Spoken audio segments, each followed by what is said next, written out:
For structure and function of cells and tissues. This is the first lecture with Dr. Dunford. So to start off with, the learning objectives were to define anatomy and physiology, to know the basic anatomical terminology, to describe the four planes, and to state the 6 levels of structural organisation. So to start off with, here are the two definitions. So anatomy is the study of structure of the human body, and physiology is the study of function in the human body. So notice the subtle difference, okay? So anatomy is all about structure, and physiology is function. That is the key difference between anatomy and physiology.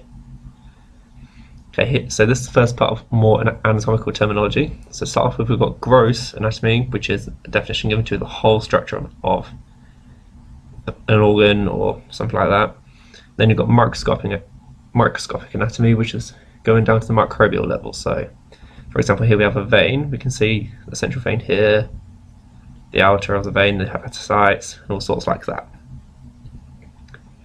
Now, when it comes to taking dissections, there are several different ways that we can describe the viewpoint that we've got. To start off with, we've got anterior and posterior. So anterior meaning the front of the body, and posterior meaning behind. Then we have cranial and caudal. So cranial meaning towards the head, caudal meaning towards the bottom. So for example, if I said a caudal vertebrae, that would tell us that the vertebrae is going to be towards the bottom of the spine. Then we have superior and inferior. So superior meaning above, so way up high in this area, and inferior meaning low towards the feet, legs, etc. Now we have left and right. So this one's probably difficult because obviously left means left and right meaning the right hand side. But in this picture, the left is on the right and right is on the left because we're seeing it from the front.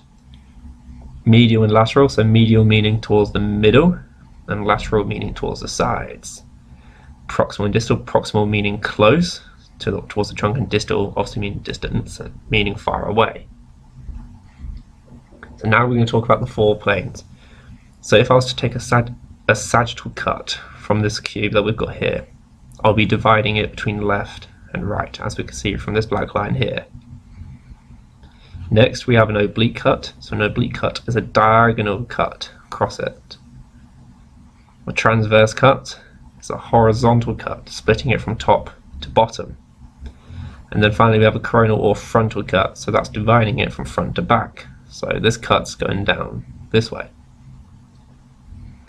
And then finally, we've got the 6 levels of structural organisation. So first of all, we've got the chemical level. So the chemical level of organisation refers to proteins, DNA, amino acids, really the molecules that build up life.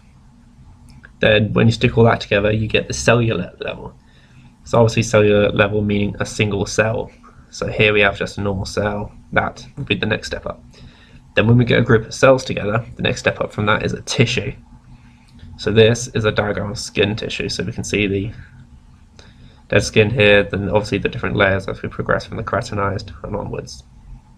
Then if we get loads of tissues together, we get an organ. So here we have a picture of the lungs, which is several different tissues put together. Then if you get many organs stuck together, you can get an organ system. So here, for example, we have the cardiovascular system, where we've got the lungs, which are not shown in this picture, combined with the heart, veins and arteries, capillaries, etc. Then if you stick all the organ systems together, so skin, cardiovascular, lymphatic, we get an organism. And really that's all there is to this first lecture that we had. So here is the test yourself section. So I'm not going to give you a mark scheme for this, it's up to you to come up with your own mark scheme. So the first question, so what are the 4 planes? It's given out of 4, so what do you think the 4 planes are? Then for 2 marks, define anatomy and physiology. For 6 marks, state the 6 levels of structural organisation and make sure in order. Then finally, a big question, use diagrams to represent the 16 different anatomical terminology used when describing a particular image of a sample. And that's going to be out of 20 marks. So there you go, it's a small video, I hope you enjoyed, and good luck revising. Peace out.